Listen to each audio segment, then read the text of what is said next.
so magical. Take my hand, make me whole.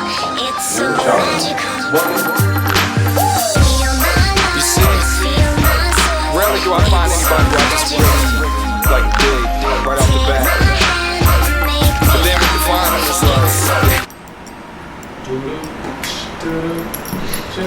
So, man.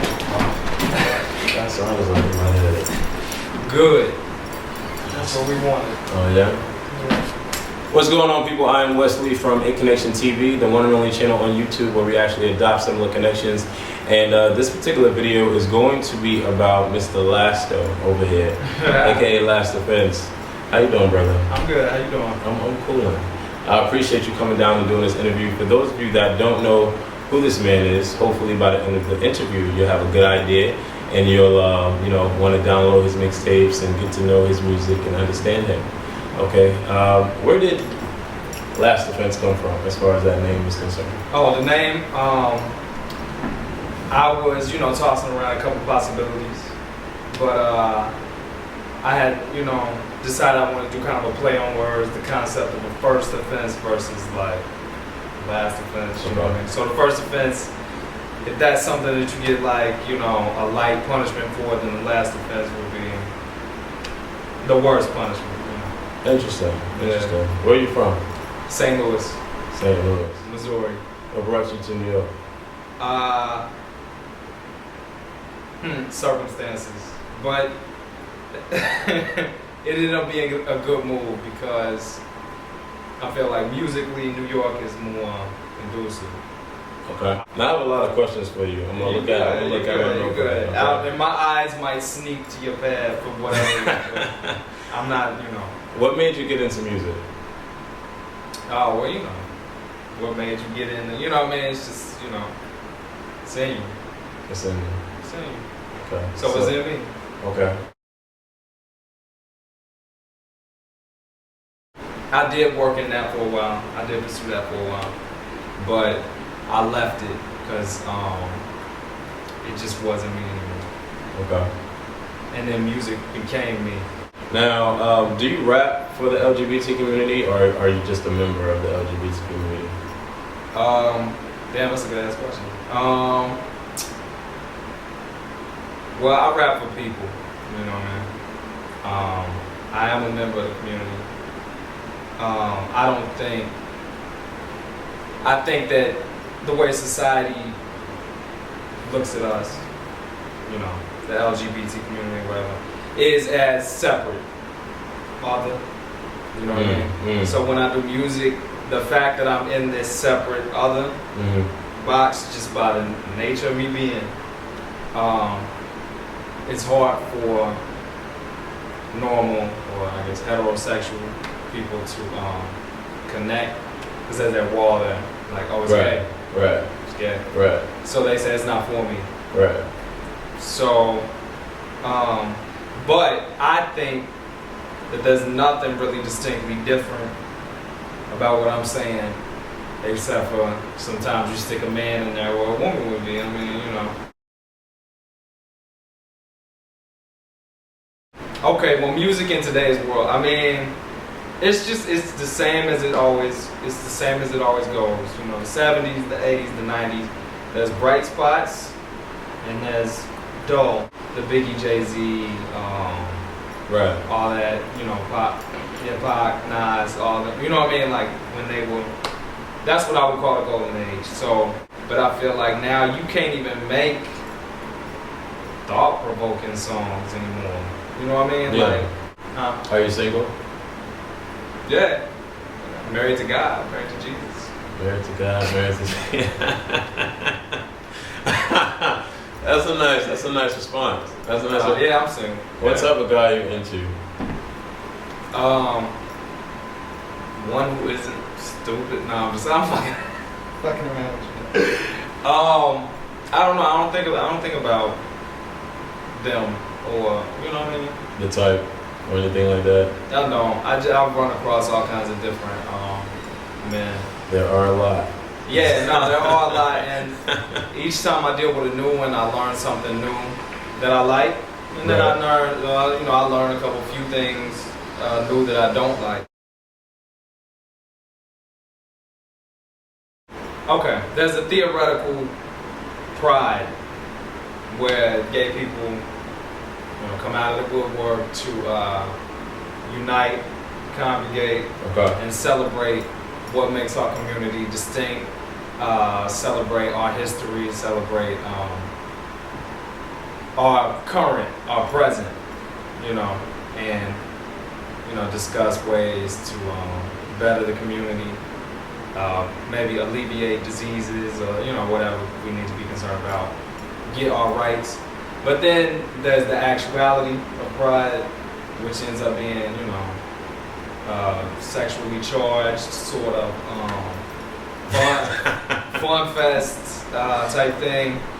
And that's that's not bad either. I mean, it's something about looking around and seeing a whole bunch of people like you. Right. You know what I mean? It's something about that. Right. Definitely. That's how I felt when I was at the New York Pride and I was walking with Glow TV and their flow going on and off the floor, jumping on and off. Yeah. And the fact that I was able to be around everybody that generally has something in common. Right. Exactly. It's kind of powerful. It's definitely therapeutic. It is. Yeah. It removes a certain sense of judgment, Right. Of course, you got the queens reading you and whatnot with their eyes and whatnot. Right. But I mean, that comes with the territory. Yeah. How did you come out of the closet? Okay. When I was in Atlanta visiting my brother, my senior year of high school. Okay. Actually, the whole family was down there. My bad, it wasn't just me and my brother. The whole family was down there, and my brother and me ended up in Applebee's or some shit together. And he was drunk off his ass at the bar, and I was just sitting there with him. And he was trying to get me to. Okay, well let me preface the story. He knew my tea, He knew what was up, but like.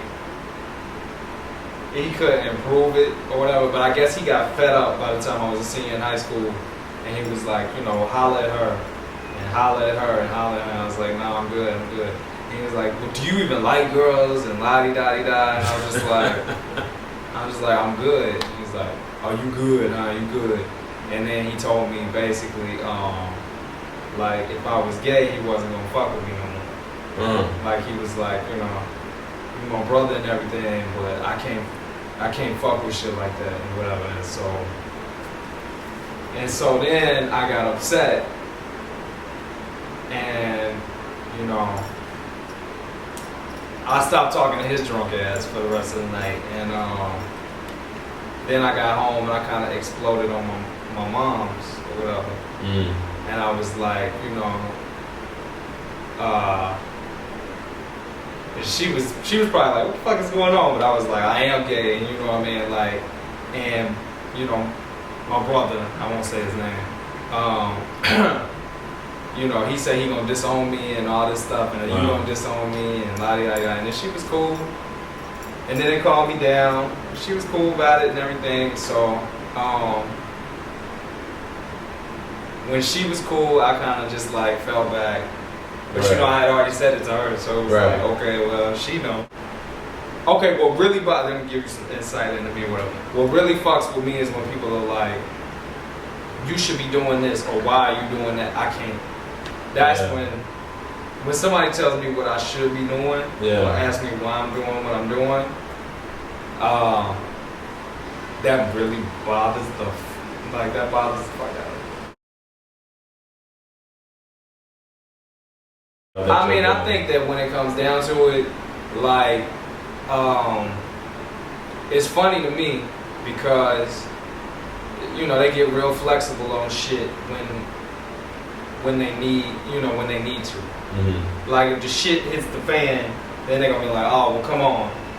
We need more soldiers, you know what I mean? Would you serve to protect this land? It depends. I ain't gonna serve to go over there and steal these motherfuckers' oil and all that shit. I can give a fuck about that. Right.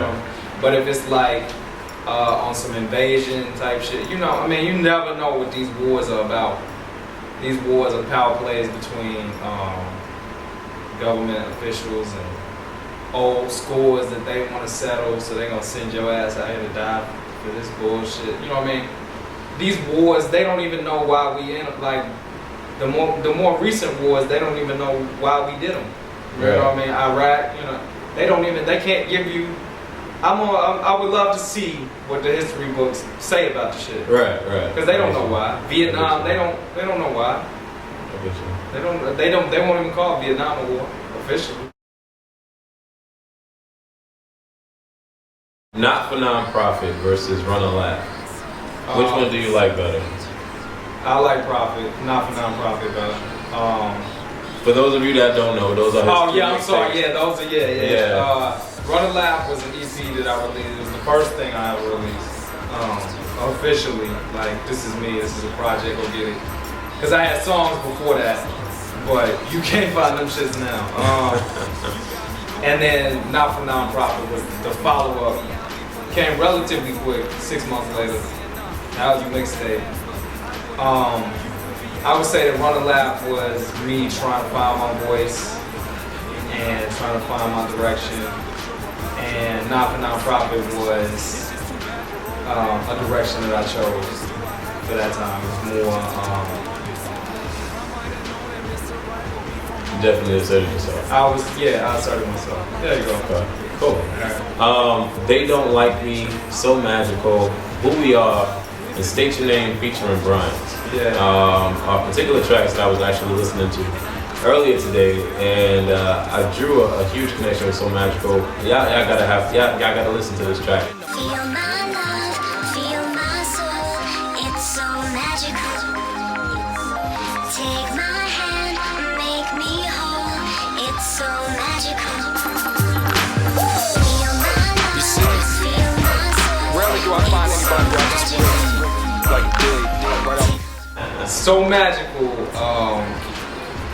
It just is relevant because it defines an era in my career. Would you consider yourself a sex icon in the gay hip hop community? Because the only reason why I said it is I read a couple articles and they always use the word sexual, sexy, sex, chocolate. And I mean, you know, when you have your shirt off and you look good the way that you do, would you consider yourself? I mean, is that done on purpose? Well, you know, when I first came into this shit, there was sexual lyrics. One of the first things I did was this track called Head Out. And I said something about, you know, moves that I invented for men and men, and you know, let's get into it, and I'm choosing which one ever makes my dick hard and all this kind of stuff. So it was very, I did come out the gate sex stuff, but I always made sure to have just records where I was just going in. This is what I would say about it. If you're going to talk about sex, just make sure you do it good. And make sure that we want to have sex with you. You know what I mean? Like, I think that what was going on when I came into this shit. No, seriously, like real talk. When I came into it, it was like, this is no shade, you know what I mean? But a lot of people, you know, they were making records, you know, dick fucking suck, you la-di-da-di-da. Right. But they weren't, you know, it wasn't nothing snapping, it wasn't popping like that. And then you go and you know, you look and you be like, oh, well, I don't want to fuck you. You know what I mean? I think that, you know, we need to just stick with what the Bible says, and that, you know, man does not belong. I'm fucking shit. I'm waiting, you know, I'm like, all right, you know. I mean, if this is how you feel, this is how you feel. But I mean, you're gonna get some. You're gonna get a lot of like comments like, "What the hell?" Nah, fuck it. I mean, you know, I think that it's a ridiculous. It's a ridiculous conflict to be having. Really, I think it's the kind of thing where in 100 years, if this country still exists in the same manner that it does, that I think that the citizens of America 2110 are gonna look back and be laughing like, it's gonna be sixth graders like, I can't believe they used to, you know what I mean? Can you believe they used to? You know what I mean? Like, they really did that? They really said it? You know what I mean? It's gonna be like that. Tell everybody where they can go to get your music. Yeah, you can. And how can we download this shit? Because I tried. You can't download it? And I can't figure it out. Like, I read the little instruction that you had on Facebook, and I'm like, all right, how the hell do I do this? Because, Oh, so you didn't go to the Bandcamp page? No. I guess, okay, that shows me that I need to do better at this. Because I get a lot of questions like, where can I find the item? So I guess I just need to be tweeting that all the time. You can get everything. Well, not everything, because there's some shit that I'm just not giving out right now. But you can get, the released music from HTTP, LASTO, okay, LASTO.bandcamp, BANDCAMP.com. Okay. Definitely do that. Like I said, the tracks that I mentioned earlier, get those tracks. Yeah. They're hot, so magical. That's my shit right there. It's so hot. The chorus is just in my head, like I can't get it out. But definitely go listen to his music. It's very nice. It's nice to hear good stuff. Like lyrically, he's awesome, and the beats are great, and the chorus, everything very catchy. You know what I'm saying? It's very nice to hear that from members of the community. So it's just awesome. Definitely support the brother LASTO. Follow him on Twitter, LASTO. Cool name. Definitely go follow him. All right, I'm Wes. Stay blessed and all that good shit. Later.